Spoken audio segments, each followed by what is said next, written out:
Margaret Sullivan believed some secrets were meant to stay buried.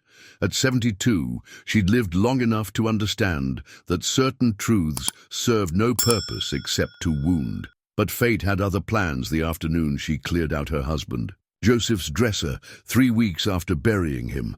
The cancer had been merciless, devouring him from the inside out until the robust man who'd shared her bed for 40 years became a hollow-eyed stranger tethered to an oxygen tank. Even now, the silence in their Victorian home suffocated her. Rooms haunted by his phantom footsteps, his lingering scent on unwashed sheets she couldn't bear to launder. The dresser was her first step toward what? Moving on seemed a cruel euphemism for learning to exist without her other half. But their daughter Rebecca was arriving tomorrow, insistent that Margaret start making decisions about Joseph's belongings before grief calcified them into untouchable relics. She hadn't expected to find anything significant. Joseph had been methodical, predictable, a history professor whose passion for order extended to perfectly aligned socks and alphabetized ties. Which is why the envelope, yellowed with age and hidden beneath the false bottom of his cufflink box, struck her like a physical blow. Her name was written across the front in elegant script that wasn't Joseph's, a woman's handwriting, unmistakably. Inside, a letter dated June 17th, 1978, just 2 months before their wedding. "My dearest Joseph," it began, "I will honor your decision and step aside, though it shatters everything within me. What we shared during your sabbatical in Paris cannot be erased by your sense of obligation to Margaret. The child I carry deserves more than a father who chooses duty over love, but I will respect your choice to return to your fiancé. I won't contact you again unless absolutely necessary." The signature, Emmanuel, blurred as Margaret's vision swam with sudden tears. Her trembling fingers revealed a faded photograph beneath the letter. A dark-haired woman, unmistakably pregnant, standing before the Eiffel Tower with a younger Joseph, his arm wrapped possessively around her waist, his expression one of undisguised adoration. The dresser drawer slipped from Margaret's grasp, crashing to the floor with a violence that matched the destruction happening inside her. 40 years of marriage, 4 decades of what she'd believed was unshakable truth, revealed in an instant as something else entirely. The grandfather clock in the hallway, a wedding gift from Joseph's parents, chimed 9 times before Margaret realized she hadn't moved from the bedroom floor. 3 hours had passed since the letter had detonated in her hands, the shrapnel of its revelation embedded in her heart. The dresser drawer remained overturned beside her, Joseph's meticulously folded handkerchiefs scattered like casualties. Emmanuel. The name tasted foreign on Margaret's tongue as she whispered it into the empty room. A Parisian woman who had carried Joseph's child, while Margaret had been in Boston, blissfully planning their August wedding. The timeline aligned with Joseph's 6-month sabbatical at the Sorbonne to research his first book. He'd returned tanned and quieter, a subtle shift Margaret had attributed to the intensity of scholarly immersion. Never once had she suspected another woman, a pregnant lover left behind, which meant there was a child, someone out there, a son or daughter now in their early 40s, who shared Joseph's blood, their children's half-sibling, a living, breathing extension of her husband she'd never known existed.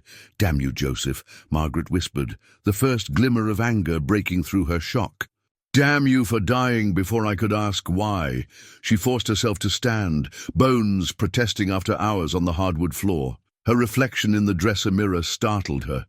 A pale ghost with tear-streaked cheeks, white hair disheveled, Joseph's cardigan hanging from narrowed shoulders. When had she become so old? When had there been enough time for 40 years of marriage to pass, for secrets to calcify within the man she thought she knew completely? Retrieving the letter and photograph with unsteady hands, Margaret made her way downstairs to Joseph's study. The room still smelled of him, pipe tobacco, and the peppermint lozenges he'd sucked obsessively while grading papers. His presence was strongest here, in the worn leather chair behind the oak desk. bookshelves laden with historical tomes and family photographs. Family. The word felt hollow now, compromised. Had their entire marriage been built on deception? Had. Joseph thought of Emmanuel and their child on family vacations, on their children's birthdays, on quiet Sunday mornings tangled in bed sheets. Margaret settled into Joseph's chair, pulling the chain on his desk lamp. The small pool of light illuminated the familiar, organized chaos of his workspace. Stacks of student essays awaiting grades he would never assign, research notes for a book he wouldn't complete. Reading glasses folded precisely beside a half-empty mug of tea gone cold weeks ago. With methodical determination that belied her inner turmoil, Margaret began searching the desk drawers. If Joseph had kept Emmanuel's letter for 40 years, had he preserved other evidence of this hidden chapter? The top drawers yielded nothing unusual. Office supplies, university correspondence, medical bills from his final illness. But the bottom drawer, locked for as long as Margaret could remember, gave her pause. Joseph's keyring hung on the hook by the back door, where he'd left it before his final hospital admission. Minutes later, Margaret slipped a small brass key into the drawer's lock, her heart hammering against her ribs as it turned with surprising ease. Inside lay a leather-bound journal and a small stack of letters, all from Emmanuel, all addressed to Joseph, dating from 1978 to 1983. 5 years of correspondence he had hidden from his wife. 5 years of connection to the woman in Paris after returning to America to his marriage. Margaret opened the journal with trembling fingers, recognizing Joseph's precise handwriting immediately. The first entry was dated September 3rd, 1977, the day after he'd arrived in Paris for his sabbatical. Paris is everything I imagined and more. The apartment on Rue Saint-Dominique is small but perfectly situated, with a glimpse of the Eiffel Tower from the bedroom window. The university has welcomed me warmly, particularly Professor Moreau, who invited me to dinner tomorrow to discuss my research on the French resistance. Innocent enough. Margaret flipped forward several weeks. October 17, 1977, met Professor Moreau's daughter at the university library today. Emmanuel. Even her name feels like music. She's assisting with translations for my research, but I find myself distracted by the way sunlight catches in her dark hair, how her fingers trace the lines of text as she reads. I'm 40 years old, engaged to be married, and suddenly afflicted with the infatuation of a schoolboy. This is madness. Margaret's breath caught. This was it. The beginning of the betrayal, documented in Joseph's own hand. She forced herself to continue reading, each entry driving the knife deeper. November 25th, 1977. I can no longer deny what's happening. Emmanuel and I crossed a line tonight that cannot be uncrossed. Margaret feels like a dream from another life. A good, kind dream I'm betraying with every touch, every whispered promise. I tell myself I'll end it tomorrow, return to the path of honor. But even as I write those words, I know they're lies. Page after page detailed the affair's progression, passionate encounters in Emmanuel's apartment, weekend trips to the French countryside, philosophical discussions over wine in left-bank cafes. Joseph's torment over his betrayal gradually gave way to rationalizations, then to a terrible clarity. February 14th, 1978. I love her. God help me. I love Emmanuel in a way I've never loved before. Consuming, overwhelming, absolute. The thought of returning to Boston to Margaret has become unbearable. How can I honor my commitment when my heart now lives in Paris? I'm a man torn between duty and desire, between the life I promised and the life I never knew I wanted until now. Margaret slammed the journal closed, unable to bear more. Her marriage, the foundation of her adult life, had been Joseph's consolation. Prize. He had returned to her out of obligation while leaving his heart in Paris with a pregnant Emmanuel. Yet he had stayed. For 40 years, he had remained by Margaret's side, raised their children, built a life that had seemed genuinely happy. Had it all been performance? Had he thought of Emmanuel with each anniversary, each Christmas morning, each night in their marriage bed? With growing dread, Margaret turned to the stack of letters. The first few expressed Emmanuel's heartbreak at Joseph's decision to honor his engagement, her determination to raise their child alone, her promise not to interfere in his life. But the later letters revealed something Margaret hadn't anticipated. Emmanuel had sent photographs, a daughter. Joseph had fathered a daughter named Sophie. The pictures chronicled a childhood Margaret had known nothing about. Sophie as a solemn infant with Joseph's distinctive brow, as a gap-toothed child holding a violin, as a teenager with her mother's dark hair and Joseph's intelligent eyes. The most recent photo, attached to a letter from 1983, showed Sophie at about 5 years old, grinning beside the carousel in Luxembourg Gardens. What had happened after that? Had Joseph deliberately severed contact, or had Emmanuel stopped writing? The abrupt end to the correspondence left Margaret with questions that tightened her chest, made her breathing shallow and rapid. A sound escaped her, something between a moan and a scream, as 40 years of certainty collapsed. Their marriage, which she had believed rock solid until Joseph's final breath, had begun with his return from another woman's bed, from his unborn child. How much of what followed had been genuine, and how much obligation? Had she been living a lie for 4 decades without realizing it? The sudden ring of the doorbell jolted Margaret from her agonizing reverie. She glanced at the clock. 11:47 p.m., far too late for casual visitors. Gathering the journal and letters with shaking hands, she hid them in the drawer, locking it before moving unsteadily toward the front door. Through the peephole, she saw her daughter Rebecca, suitcase at her feet, a day earlier than expected. Margaret hastily wiped her tears, trying to compose herself before opening the door. "Mom?" Rebecca stepped inside, concern immediately washing over her face. "What's wrong? You look terrible." Margaret opened her mouth to respond, to fabricate some explanation for her obvious distress, but found herself unable to form words. Instead, a sob broke free, raw and guttural, as she collapsed into her daughter's arms. "Mom, what happened?"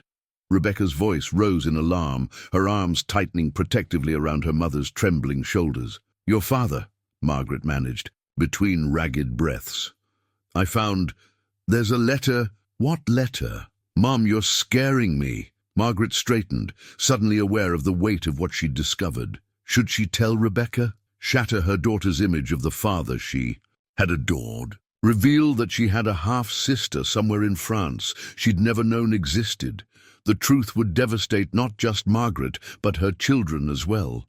Yet keeping Joseph's secret felt like a continuation of his betrayal, a posthumous compliance with his deception. "Let's sit down," Margaret said finally, her teacher's instinct for order asserting itself despite her turmoil. "There's something you need to know about your father, about our marriage." As they moved to the living room, the formal space where Joseph had hosted department colleagues and students for 40 years, Margaret clutched Emmanuel's letter in her pocket, the paper now soft from her repeated handling.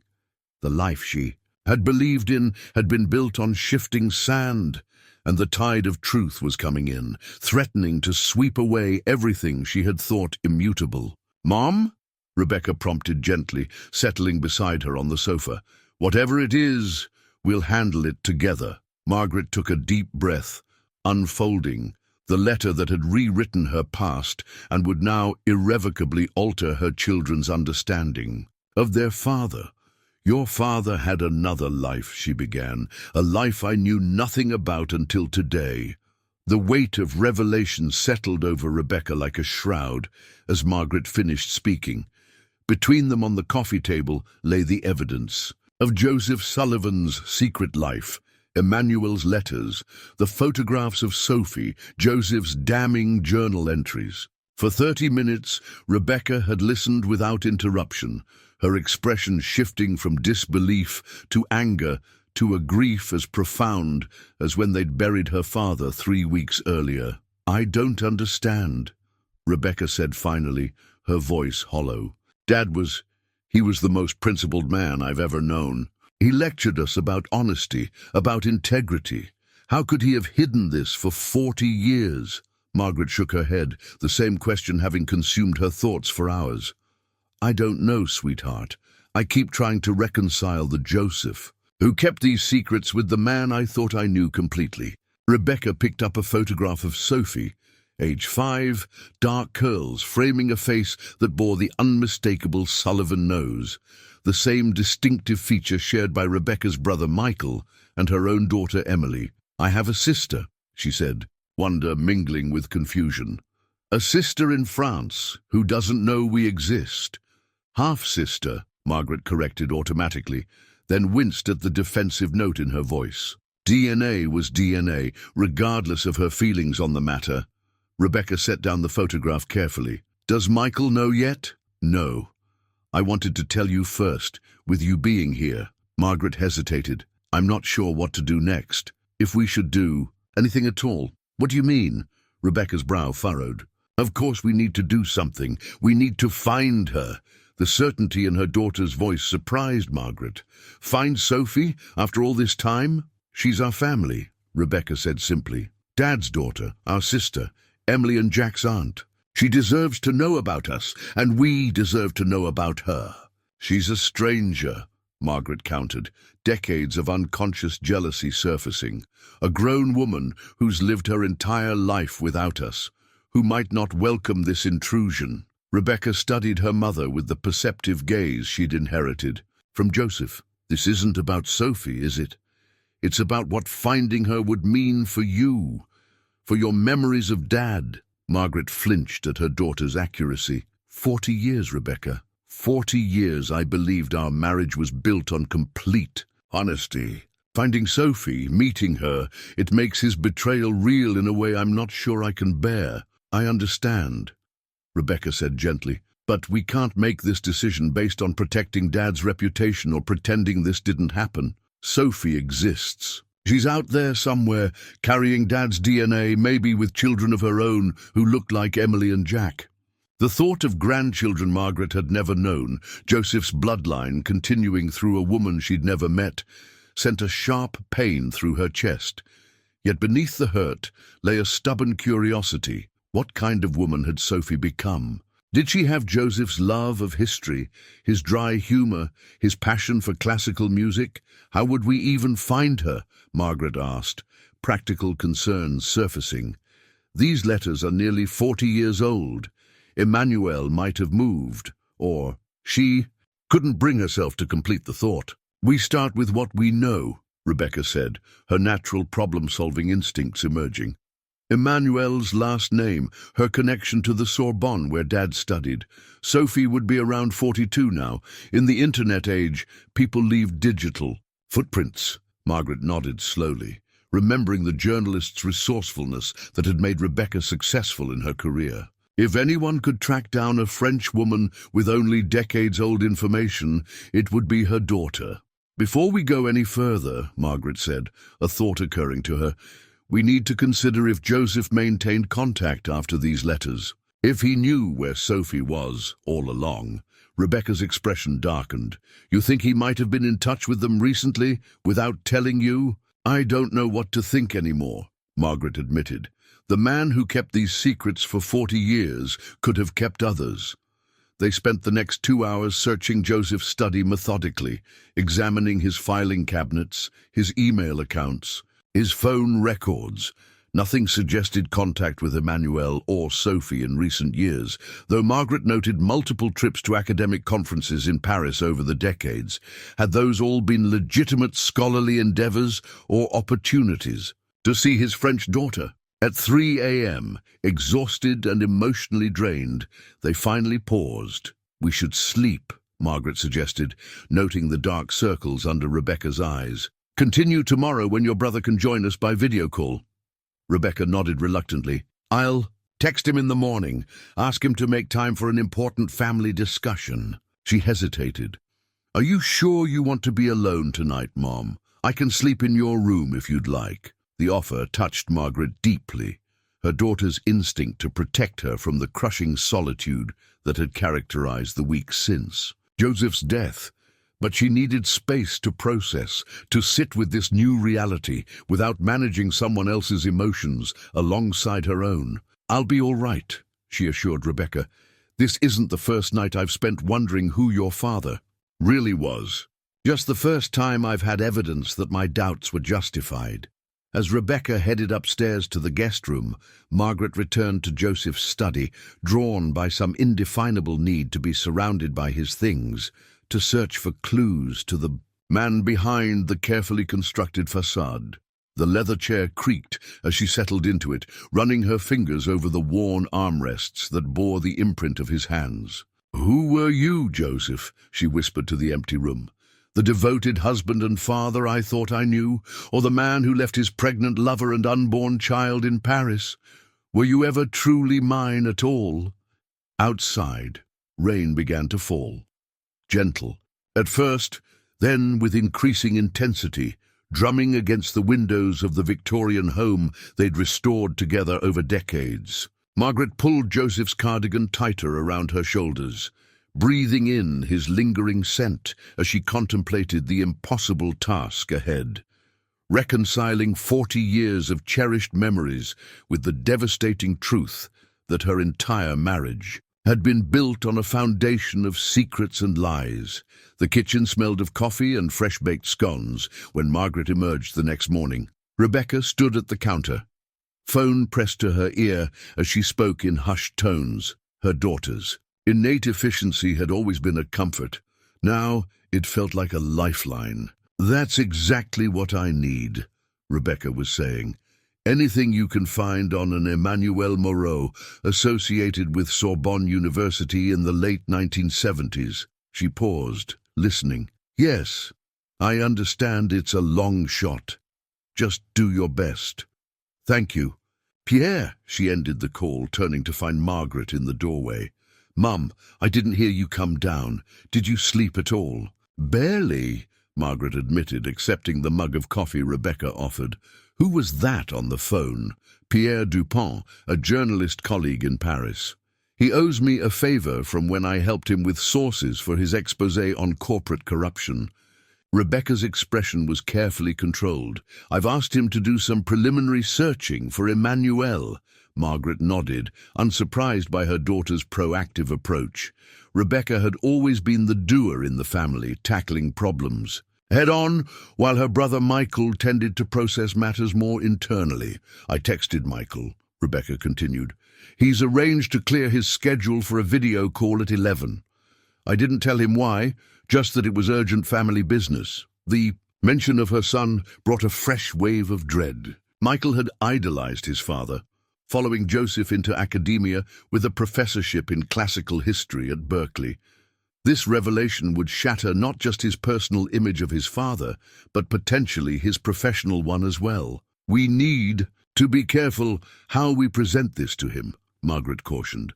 "Michael's relationship with your father was complicated." Rebecca's eyebrow arched. "You mean because Dad was harder on him than on me?" "Because Michael spent his entire life trying to earn the approval Dad gave me freely." The bluntness was pure Rebecca, but the insight surprised Margaret.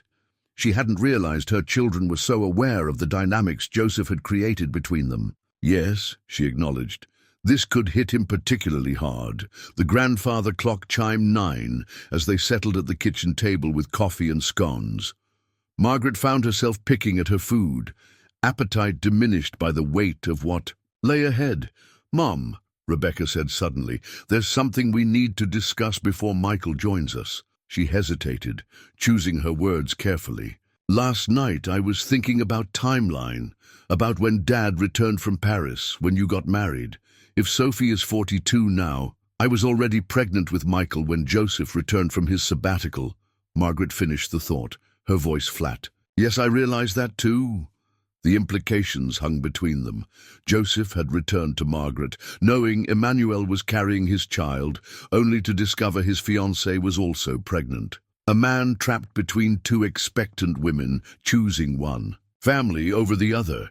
"Do you think that's why he came back?" Rebecca asked. "Because you were pregnant with Michael?" The question struck with precision at Margaret's deepest fear, that obligation, not love, had been the foundation of their marriage, that Joseph had chosen her not out of devotion, but out of a sense of duty to his unborn son. "I don't know," she admitted. "I've been asking myself that same question since finding the letters." "It doesn't change that he stayed," Rebecca offered. "That he built a life with you, raised us, remained in the marriage for 40 years. Doesn't it?" Margaret countered. "If his return was based on obligation rather than choice, doesn't that color everything that came after?" Before Rebecca could respond, her phone chimed with an incoming text. She checked it, her expression shifting from surprise to intensity. "Pierre works fast," she murmured. "He's found something already." Margaret's heart skipped. "What? What has he found?" "An obituary," Rebecca said, her voice gentle. "For Emmanuelle Moreau, from 8 years ago. Cancer." She paused, reading further. "She was a professor of comparative literature at the Sorbonne. It mentions she's survived by her daughter, Sophie Moreau, a violinist with the Paris Symphony Orchestra." An unexpected wave of emotion crashed over Margaret, relief and sadness intertwined. Relief that Emmanuelle was no longer a living presence who might make claims on Joseph's memory. Sadness for the woman who had loved him enough to step aside, who had raised his daughter alone. "A violinist," Margaret whispered, remembering the childhood photo of Sophie with her violin. "She pursued music." Rebecca was already typing rapidly on her phone. "There's more. Pierre found Sophie's professional profile. She's still with the orchestra, apparently quite accomplished." She turned the screen toward Margaret, revealing a professional headshot of a striking woman in her early 40s, dark hair elegantly styled, holding a violin with graceful confidence. The resemblance to Joseph was unmistakable, the same thoughtful eyes, the same slight asymmetry to her smile. But there was something more, something that made Margaret's breath catch. Sophie Moreau looked remarkably like Michael, like the female version of Joseph's son. The half-siblings, separated by an ocean and their father's choices, could have been twins. "Pierre says he can reach out to her through professional channels," Rebecca said. "If that's what we decide to do." Margaret stared at the image. This living embodiment of Joseph's other life. Sophie Moreau existed. She played violin with the Paris Symphony. She was real and findable and connected to them by blood, whether they acknowledged it or not. "We need to talk to Michael first," Margaret said finally. "This affects him too. We make this decision as a family." Rebecca nodded in agreement, but her determined expression made clear her own opinion on the matter. The journalist in her would not rest until this story had been fully investigated, until all parties had been contacted, until the truth had been completely excavated from the layers of deception Joseph had constructed. As the clock ticked toward their call with Michael, Margaret found herself wondering what Joseph would want in this situation.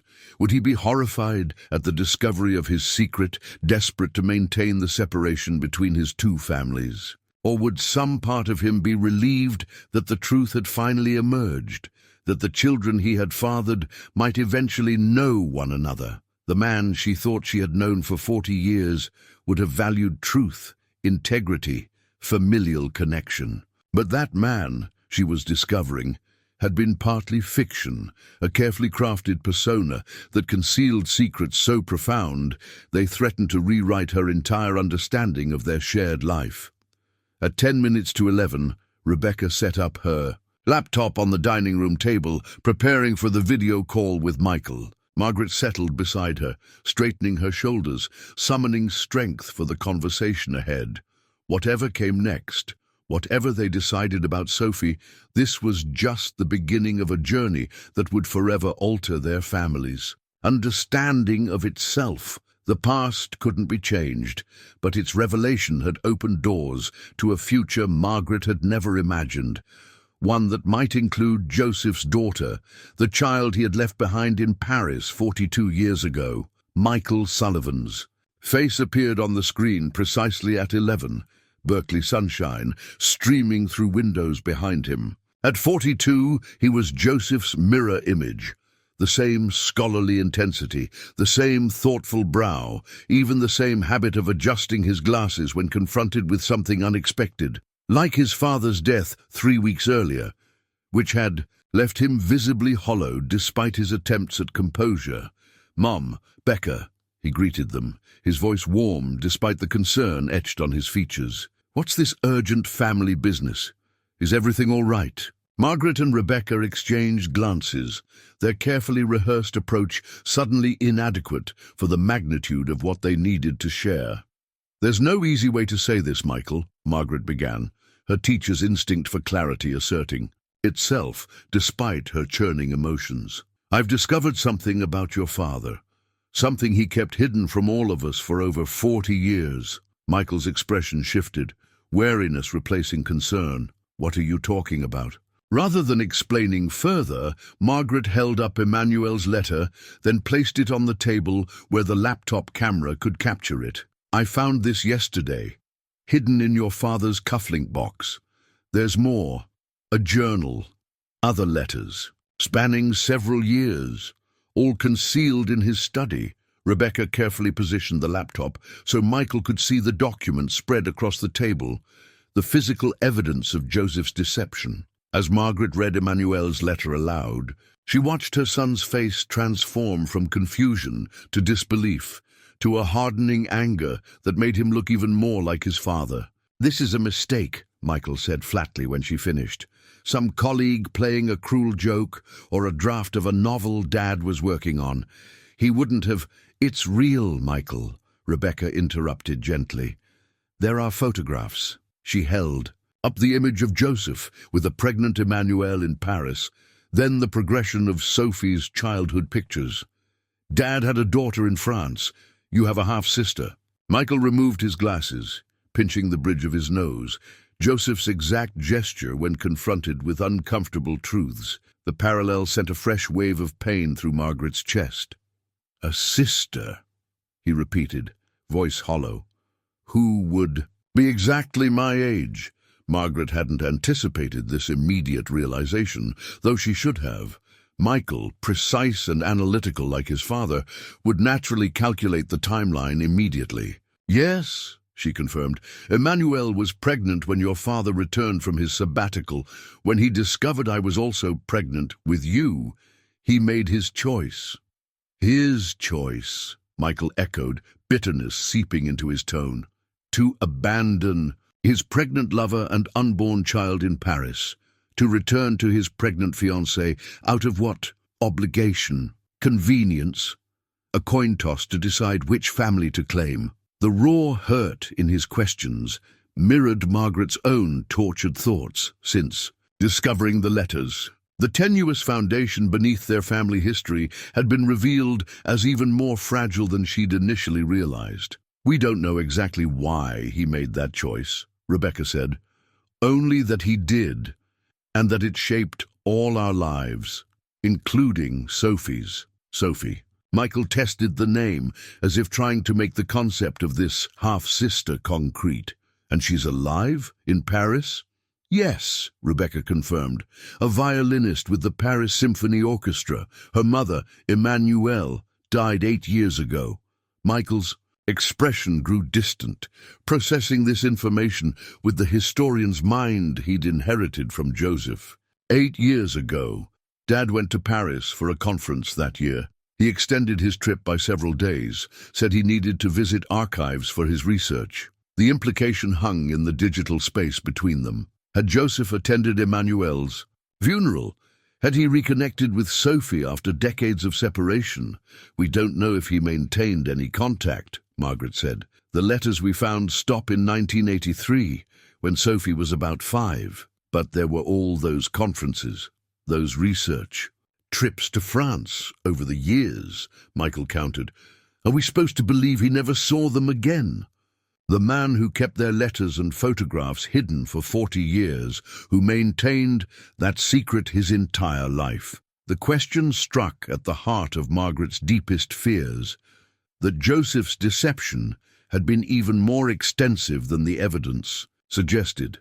that the husband she'd believed devoted exclusively to their family had been living a compartmentalized life, maintaining connections to his French daughter while presenting himself as the perfect husband and father in Boston. "We don't know," she admitted.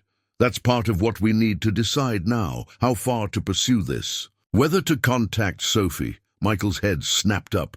"Contact her? You're considering reaching out to this woman?" "She's your sister," Rebecca reminded him. "Dad's daughter." "She's a stranger," Michael countered. "A complication we don't need. While still grieving Dad." "That's exactly what Mom said," Rebecca observed, her journalistic detachment momentarily giving way to frustration. "But ignoring her existence doesn't make it less true. Don't you want to know about her, about whether Dad stayed in contact?" Michael fell silent, the internal struggle visible in his expression. Unlike Rebecca's straightforward approach to challenges, Michael had always processed complex emotions internally, weighing options carefully before committing to action. "If we contact her," he said finally, "what exactly are we hoping to achieve? Satisfaction of curiosity? Expansion of family? Confirmation of how extensively Dad betrayed us?" The bluntness of his question silenced both Margaret and Rebecca. What were they hoping to achieve?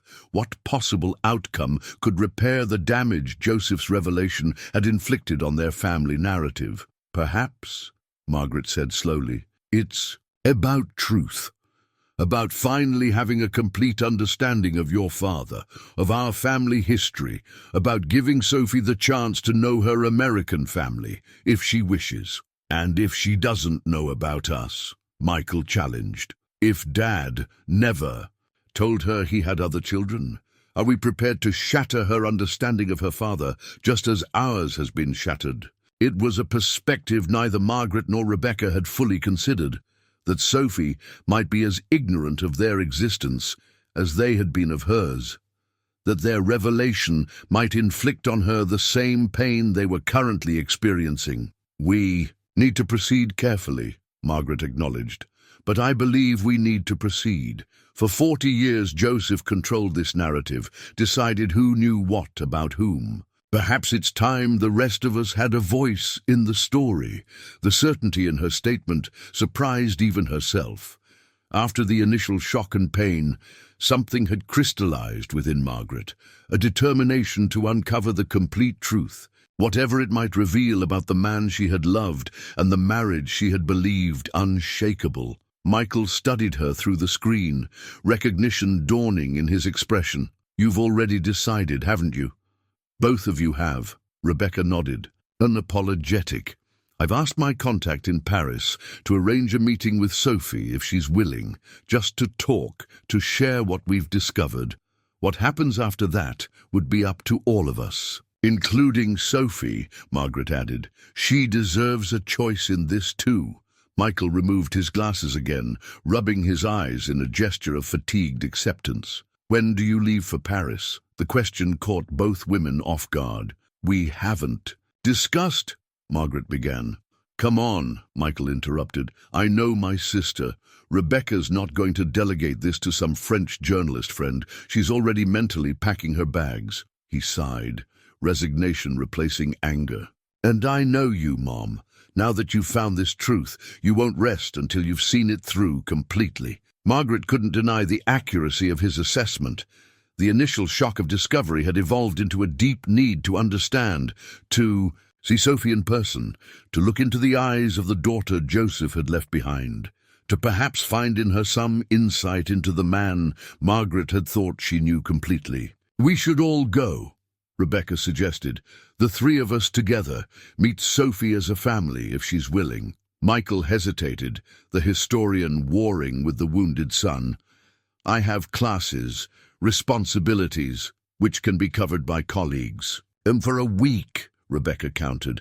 "This is more important, Michael. This is about understanding who Dad really was, who we are as a family." The silence stretched between them, Margaret watching her son process this seismic shift in his understanding of his father, the academic mentor he had emulated, the moral compass he had followed.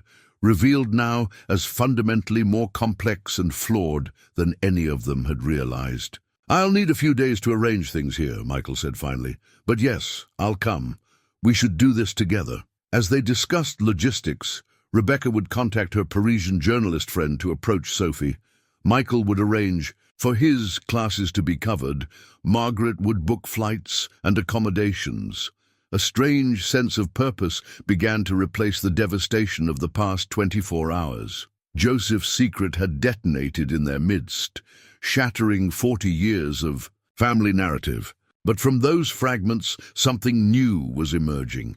A determination to understand the complete truth, to perhaps forge connections that Joseph had denied them through his compartmentalized life. After ending the call with Michael, Margaret found herself drawn back to Joseph's study, to the evidence of his deception still spread across his desk.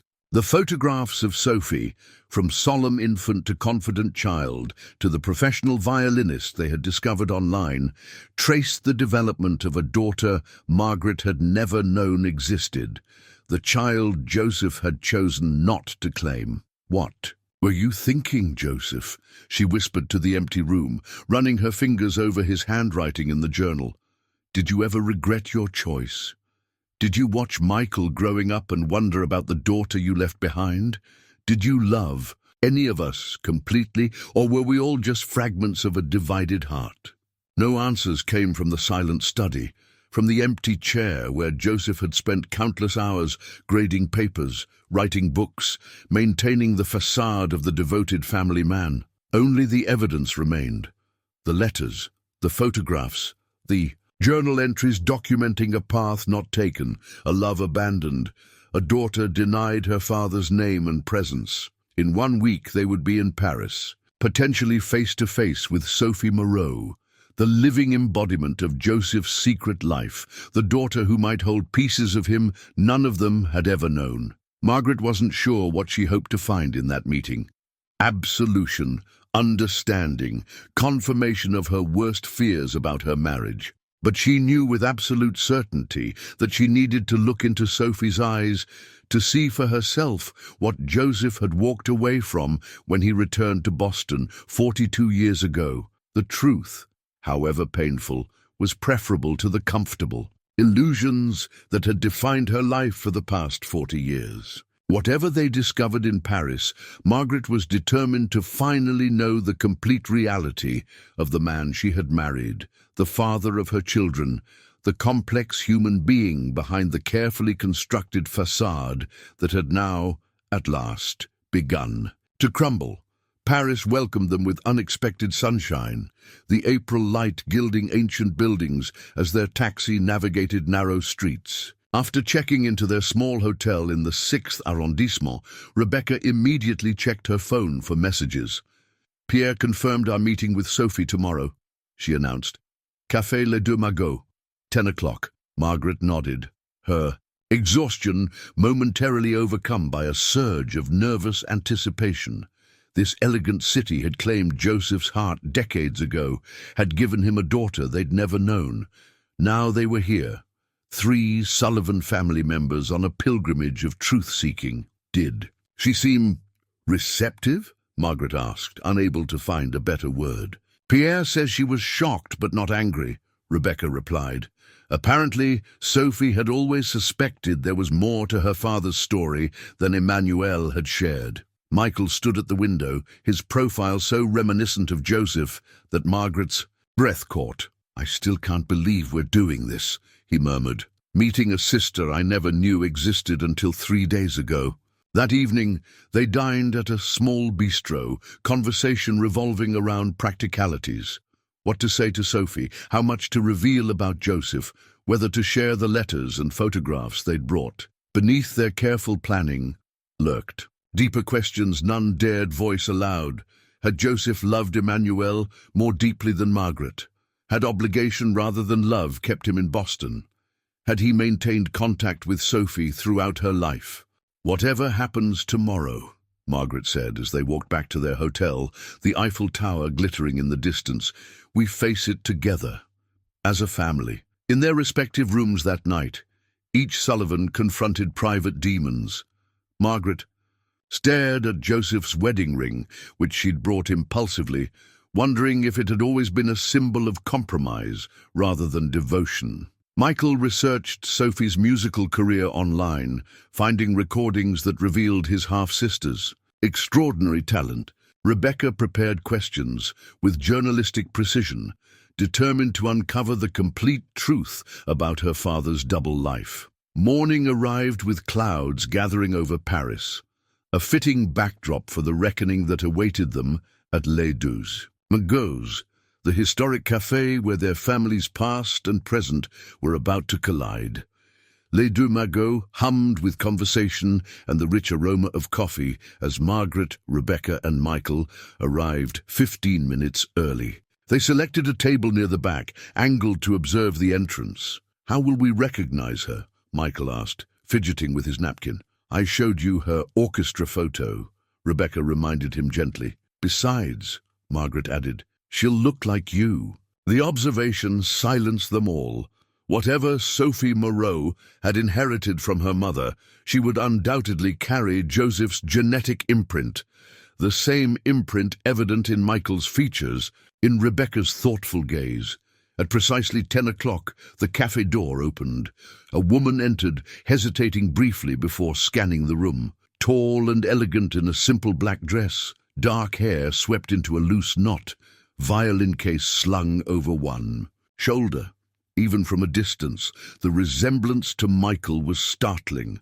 Rebecca raised her hand in a small wave. The woman nodded, making her way through the crowded cafe with graceful determination. "Sophie," Rebecca stood, extending her hand. "I'm Rebecca Sullivan. This is my brother Michael and our mother Margaret." Sophie's gaze moved between them, lingering longest on Michael, the half-brother who shared her age, her father's eyes, her birthday month. Recognition flickered in her expression, followed by something more complex. "It's quite extraordinary to meet you," she said in lightly accented English, setting down her violin case before taking the empty chair. "When your friend contacted me, I thought perhaps it was a mistake." "Not a mistake," Margaret said quietly, "though we only discovered the truth ourselves very recently." She hesitated, then placed the envelope containing Emmanuel's letters on the table. "After my husband, your father, died last month, I found these." Sophie's composure wavered slightly. "He's dead? Joseph Sullivan is dead?" The question hung between them, the painful revelation that Sophie hadn't known, that Joseph's death was news to her, just as her existence had been news to them. "Cancer," Margaret explained gently. 3 weeks ago. Sophie absorbed this information. With visible effort, her fingers tracing the edge of the envelope without opening it. "My mother always said he was a good man who made a difficult choice," she said finally. "That he had another family, responsibilities that prevented him from being part of my life." "Did you ever meet him?" Michael asked, the question they'd all been wondering. "Did he contact you directly?" Sophie's gaze lifted to meet his, identical eyes studying one another across decades of separation. "Once," she answered. "At my mother's funeral 8 years ago. He approached afterward, introduced himself as an old friend from her university days." She smiled faintly. "But I knew immediately. She had kept a photograph of them together in Paris, hidden in her desk. I found it as a teenager." "He never acknowledged being your father?" Rebecca asked, journalist's instinct for clarification asserting itself. "Not explicitly," Sophie confirmed. "We spoke for perhaps 10 minutes. He asked about my music, my life, said my mother had been an extraordinary woman who deserved a better fate." She paused, memory clouding her expression. "Before leaving, he pressed something into my hand, a small envelope containing enough money to record my first album with my quartet. No note, just the cash." Margaret closed her eyes briefly, imagining Joseph at Emmanuel's funeral, the brief encounter with the daughter he'd abandoned, the anonymous financial gift, his pattern of distant support without true commitment continuing. Even after Emmanuel's death, "We brought something else," Rebecca said, removing the photo of Joseph with pregnant Emmanuel from her bag. "We thought you might want to have this." Sophie accepted the photograph, her composed expression finally cracking as she studied the image of her parents together, young and oblivious to the complications that awaited them. "I've never seen this," she whispered. "They look happy." "They were, I think," Margaret said, surprising herself with the generosity of the observation, based on Joseph's journal entries from that time. Their conversation continued for hours, coffee replaced by lunch, initial awkwardness gradually giving way to genuine connection. Sophie shared stories of her childhood in Paris, her mother's dedication to her musical education, her career with the orchestra. In return, the Sullivans offered glimpses of Joseph as father, husband, professor, the life he'd chosen when he left Paris. What emerged was a complex portrait of a man divided, the Joseph Sullivan who had built a respectable academic career, and family in Boston existed alongside the shadow of Michael Harlow, who had loved Emmanuel in Paris, who had fathered Sophie and then walked away. As they finally prepared to leave, Sophie hesitated, then asked the question that had clearly been weighing on her mind. "Why did you come? What do you hope will happen now?" Margaret exchanged glances with her children before answering. "Truth," she said simply. "After 40 years of living with a partial understanding of the man we loved, we needed the complete picture." She paused. "And perhaps, if you're willing, a chance to know the family member he denied us, and you, for all these years." Sophie nodded, understanding in her expression. "I have a performance tonight at the Philharmonie. Perhaps you would attend. We could speak more afterward." The invitation, tentative but genuine, suggested possibility, a bridge forming across decades of separation maintained by Joseph's choices. As they walked back to their hotel, Michael broke the contemplative silence. "She has his hands, Dad's pianist hands, did you notice? And your stubborn chin," Rebecca added with a small smile. Margaret listened to her children processing this new connection, this expanded understanding of their family. The pain of Joseph's betrayal remained, but something else had begun to emerge alongside it, an unexpected gift from the ashes of deception. Joseph had chosen to compartmentalize his life, to keep his French daughter separate from his American family. But with his death, with the discovery of his secret, that artificial barrier had finally crumbled. Whatever came next, whether casual contact or meaningful relationship, would be their choice now, not his. That evening, as Sophie's violin soared through Brahms' concerto in D major, Margaret closed her eyes, allowing the beauty of the music to wash over her. The daughter Joseph had abandoned had created something transcendent from her pain, her talent perhaps the most genuine inheritance he had given her. Life rarely offered neat resolutions, Margaret reflected as applause thundered through the concert hall. Joseph's deception had altered all their lives, hers, her children's, Sophie's. The complete truth of his choices might never be fully understood. But as Sophie took her final bow, finding their faces in the audience with a small, private smile, Margaret felt something unexpected stir within her, not forgiveness perhaps, but acceptance. The past could not be changed, but the future remained unwritten, and in that unfinished story lived possibility. 1 year passed before Margaret returned to Paris. Spring had again transformed the city, chestnut trees blooming along boulevards, where she now walked with surprising familiarity. The small apartment she'd rented for the month overlooked a quiet courtyard in the Marais, far from the neighborhoods she'd explored with Rebecca and Michael during that first emotional visit. Sophie was waiting at their now regular café, too, cups of coffee already ordered. They embraced with the ease of growing connection, no longer strangers, bound only by Joseph's DNA. "How was your flight?" Sophie asked as they settled at their table. "Tolerable," Margaret replied with a smile. "Rebecca sends her love. She's disappointed work kept her from joining me this trip." "And Michael? How are his classes?" "Challenging, according to his last email. He's up for tenure review next semester." The casual exchange of family news had become their comfortable rhythm, these monthly video calls and occasional visits forming bridges across the Atlantic, across decades of separation maintained by Joseph's choices. "I have something for you," Sophie said, retrieving a folder from her bag. "While cleaning my mother's storage unit, I found these." Inside were letters, not from Joseph to Emmanuel as Margaret had initially feared, but from Emmanuel to her parents, dated during her pregnancy. Letters documenting not bitterness over abandonment, but quiet determination to build a life. For herself and her child, she never vilified him, Sophie explained as Margaret read. Even when she must have been heartbroken, she chose understanding over anger.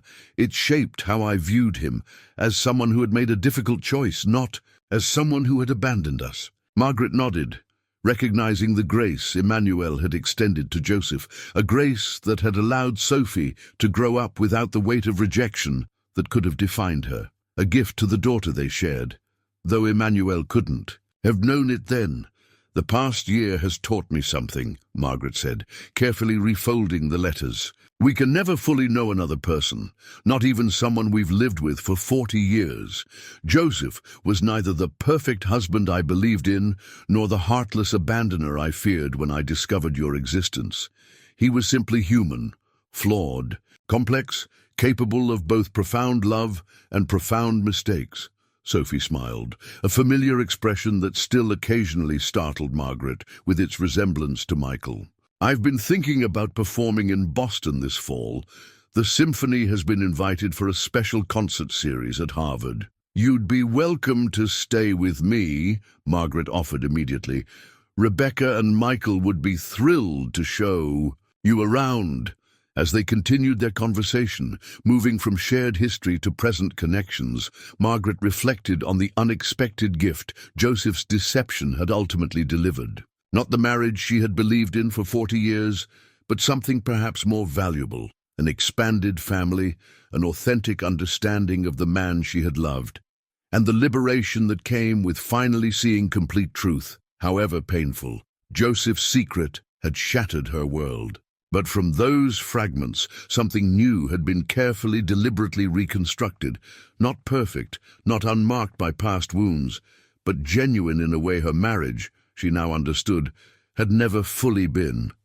It was enough. The Boston Symphony Hall gleamed with anticipation, its ornate ceiling and perfect acoustics, awaiting Sophie's debut performance in America. Margaret sat between Rebecca and Michael in the front row, program clutched tightly in her hands. In the seats beside them were extended family members, cousins, aunts, uncles, all gathered to witness this convergence of their fractured history. "Nervous?" Rebecca whispered, noting her mother's tense posture. "Not for her performance," Margaret replied. "Sophie plays beautifully, but afterward, at the reception," she trailed off, leaving the concern unspoken. Tonight would mark Sophie's first formal introduction to the broader Sullivan family. The carefully constructed narrative Margaret had maintained since Joseph's death, that Sophie was his daughter from a relationship before their marriage, would be put to its most public test. The half-truth had been Rebecca's suggestion, a compassionate fabrication that preserved Joseph's reputation while acknowledging Sophie's place in their family. Only the three of them knew the complete reality, that Joseph had returned to Margaret while Emmanuel was pregnant, that obligation rather than love might have been his motivation, that he had maintained the separation between his families. For decades, the lights dimmed, silencing the audience as the orchestra took their places. Sophie emerged last, poised and elegant in her concert black, taking her seat as first violinist with the confidence of someone who belonged precisely where she stood. As the music began, Tchaikovsky's Violin Concerto in D major, Margaret found herself transported, Sophie's instrument singing with passion that transcended language, nationality, the complicated circumstances of her birth. In that moment, she wasn't merely Joseph's secret daughter or Michael's newly discovered sister. She was simply extraordinary. Her talent, a force entirely her own. The applause afterward was thunderous. Sophie acknowledging the audience with graceful bows before finding Margaret's eyes in the front row, a private smile passing between them. At the reception, Sophie navigated the introductions with remarkable ease, accepting embraces from Joseph's sisters, thoughtful questions from cousins, the undisguised curiosity of more distant relations. If anyone noticed her striking resemblance to Michael, they attributed it to Joseph's strong genes.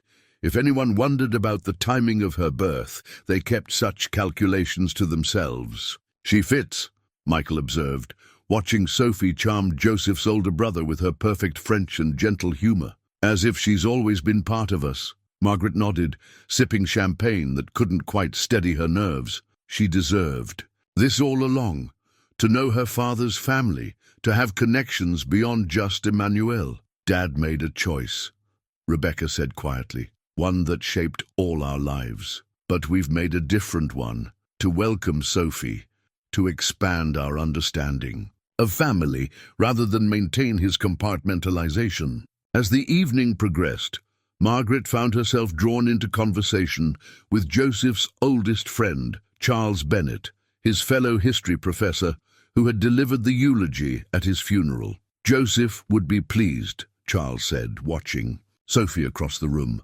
seeing his daughter embraced by the family like this. Something in his tone gave Margaret pause. "You knew," she realized suddenly, "about Sophie, about Emmanuel." Charles hesitated, then nodded, lowering his voice. "He confided in me when he returned from Paris. He was tormented by his choice, though he believed it was the right one for all concerned." "Did he ever regret it?" Margaret asked, the question that had haunted her since discovering the letters. "Leaving them behind? I think he regretted the necessity of choosing at all," Charles replied carefully. "But not the choice itself. He loved you, Margaret, deeply and completely. Whatever complicated beginnings your marriage had, that much was absolutely true. The validation from someone who had known Joseph's secret all along brought unexpected tears to Margaret's eyes. Perhaps her marriage hadn't been entirely the illusion she had feared in those first devastating days after finding Emmanuel's letter. As the reception concluded, Sophie joined Margaret near the exit, their resemblance to mother and daughter, striking enough that several guests had made the assumption throughout the evening. "Thank you," Sophie said simply, "for making space for me in your family, for allowing me to know the people who were important to him." "You were always part of this family," Margaret replied, the truth of it settling into her bones. "Joseph's choices kept us separated, but blood connected us all along." Outside, autumn leaves swirled around them as they walked toward waiting. Cars, Boston's crisp October air, a marked contrast to the spring they had shared in Paris. Behind them, Rebecca and Michael followed with cousins and extended family, laughter rising into the night sky. Joseph Sullivan's secret had fractured their understanding of the past, but had ultimately expanded their experience of the present. A family enlarged, rather than diminished by truth finally revealed. Not the legacy Joseph had intended, perhaps. But as Margaret watched Sophie link arms with Michael, their identical profiles momentarily silhouetted against the city lights, she found herself grateful for the unexpected gift his deception had ultimately delivered, the daughter he had left behind, found at last. Winter descended on Boston with characteristic ferocity, snow blanketing the cemetery where Margaret stood before Joseph's grave. Beside her, Sophie adjusted her scarf against the biting wind, their breath forming white clouds in the December air.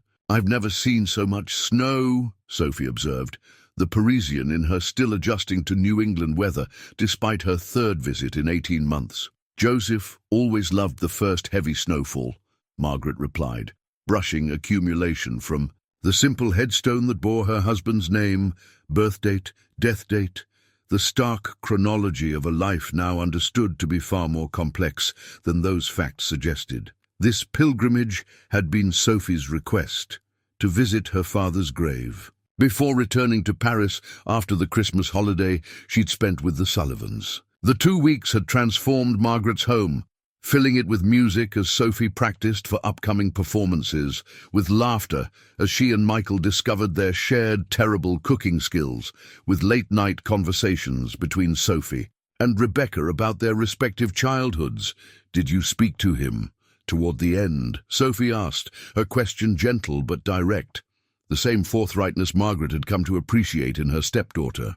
"About me, about my mother," Margaret shook her head. "The cancer progressed quickly at the end. By the time I found Emmanuel's letter, he was already gone." She paused, considering how much to share. "I've often wondered if he would have told me himself, given more time. If approaching death might have compelled him toward complete honesty." "Perhaps not," Sophie suggested, surprising Margaret with her insight. "Some secrets become so integrated into our understanding of ourselves that revealing them feels impossible, even at the end." The observation carried wisdom beyond Sophie's 43 years, a perspective shaped, Margaret realized, by growing up as the daughter of a woman who had loved and lost, who had protected her child from the full weight of abandonment through careful narratives about the father who couldn't be present. "I brought something," Sophie said, retrieving a small envelope from her coat pocket. "Photos of my mother I thought you might want to see. Not the ones with him, just her, as she was." Margaret accepted the envelope with trembling fingers, opening it to find images of a vibrant, dark-haired woman at various ages.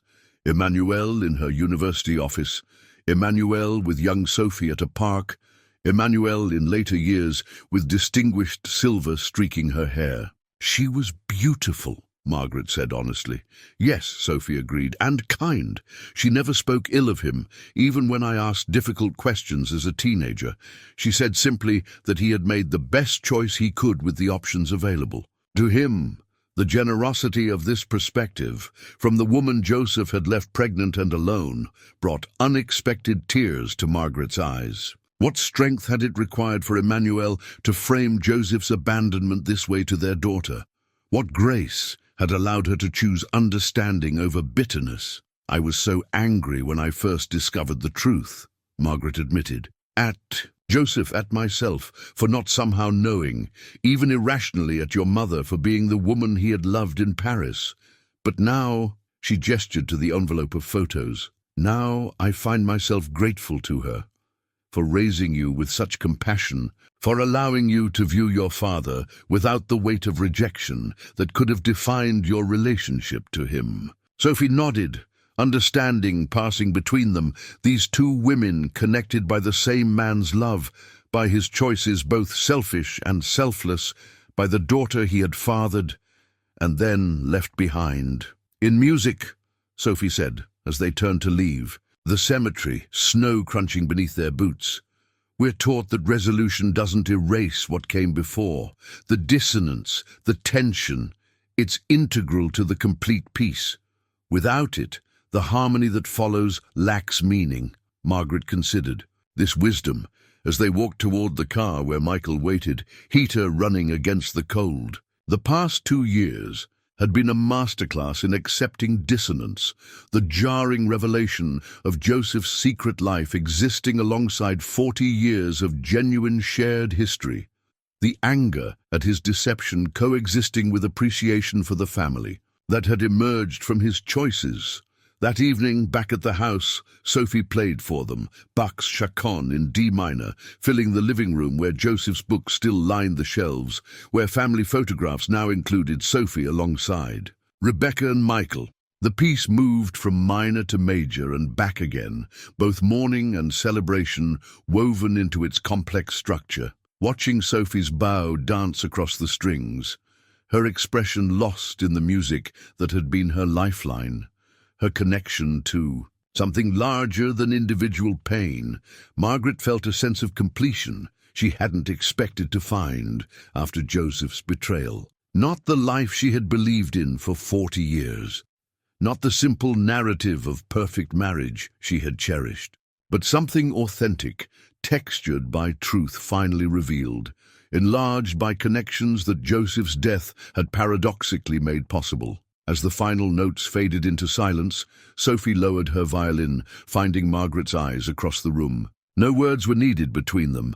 Two women who had loved the same complicated man, who had found in each other not competition, but connection, not bitterness, but understanding.